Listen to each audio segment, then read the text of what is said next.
Good morning, everyone. Welcome to another Connect and Share on a Friday morning.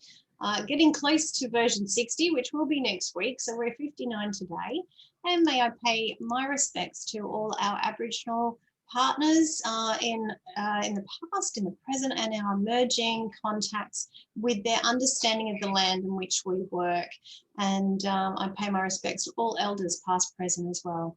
So can we kick off today? And I wanted to give a bit of an update on the unfolding consequences of COVID and where we're sitting right now, which as everyone is very well aware, Greater Sydney is in lockdown. That includes Blue Mountains, Central Coast and Wollongong, which basically means we have stay-at-home orders, only allowed to leave for very essential reasons, and with increasing restrictions as these numbers continue to climb. We hope that gets under control so we can get back to work and back to what we love doing.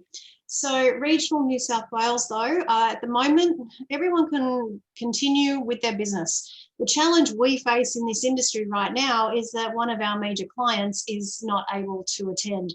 And that's because the Department of Education currently has a restriction on all overnight stays. That obviously involves a considerable amount of what they do with us in our industry day to day. So day excursions are still allowed within the LGA if it is outdoor education. So please keep that in mind if you're looking to work with your clients and see what you can do with them. That is certainly in the current conditions. As we heard from Amanda a couple of weeks ago, it is an evolving time, so things do change rapidly and consistently. So please keep up to date with our members' newsletters or on the government website. A quick update on all the grants that are currently available. Again, we went through this last week, but in case you missed that, here is one that is available for the employees themselves if they have lost work and what they can get from the federal government. A very easy process, payments are rolling out. So that one is certainly very accessible and accessible right now. So if your staff have lost hours and you cannot provide that to them, they can claim through this grant.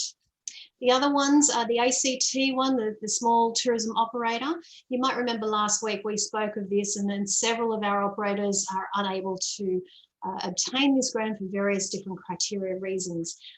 Pleasing to say that we have been in negotiation with the ACT government on how they can help us, and we've got a very fruitful outcome. So if you are in the ACT and you find that you're not eligible for any of the grants that are currently out there, please contact me, and I'll certainly include you in those discussions that we are having.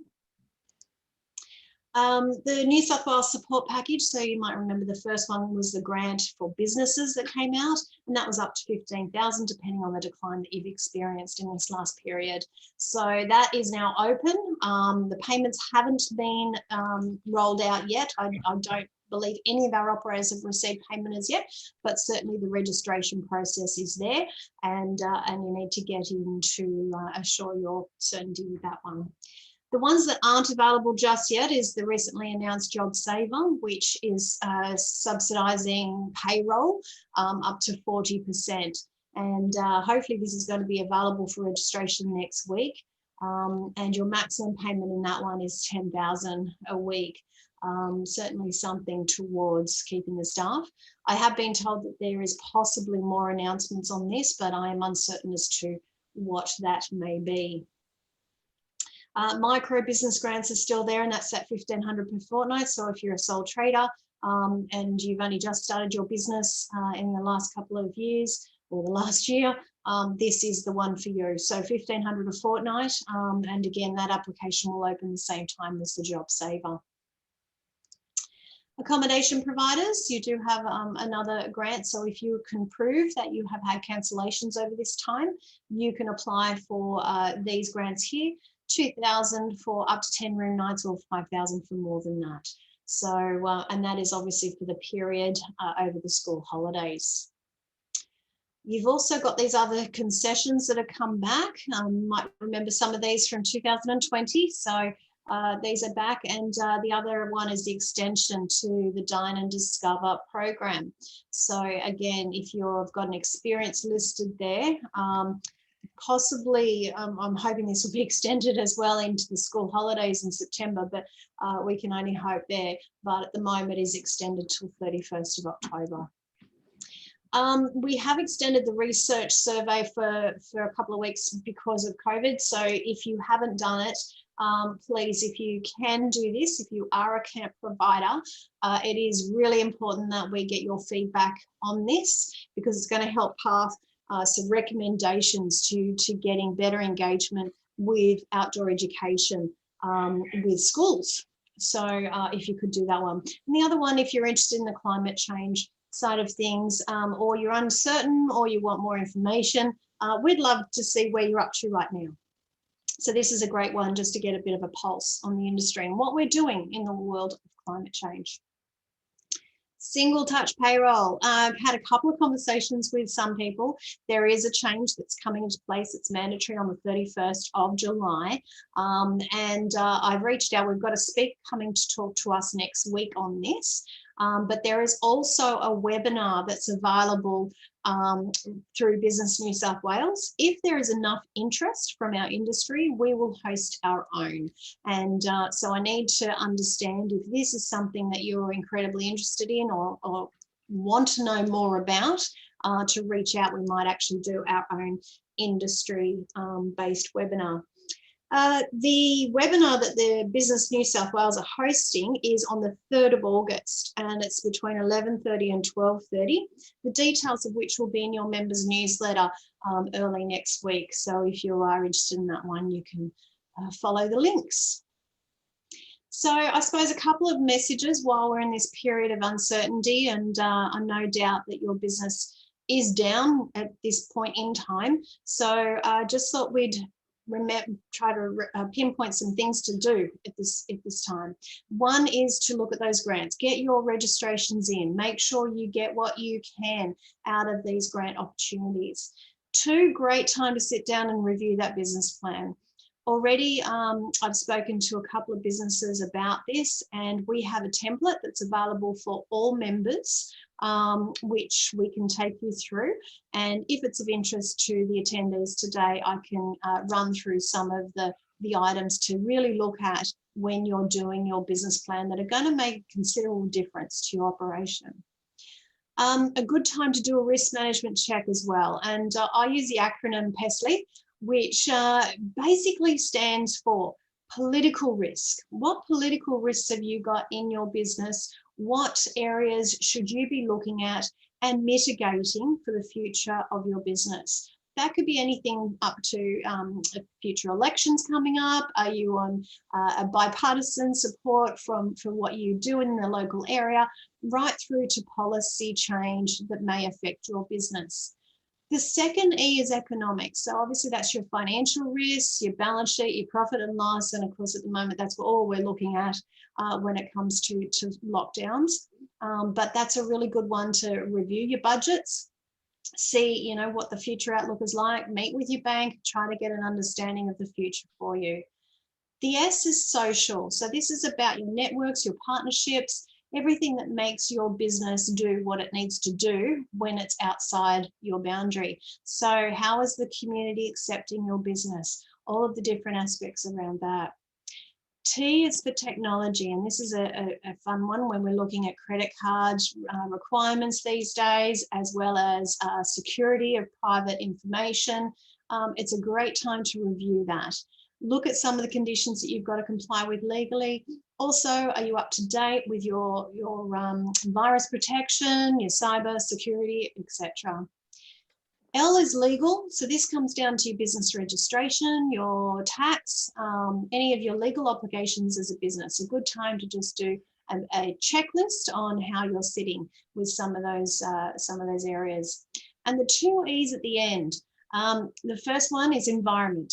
And what is our current situation when dealing with the environment? how we're looking after the environment in which we work, and any other environment things that you've got to consider in your business.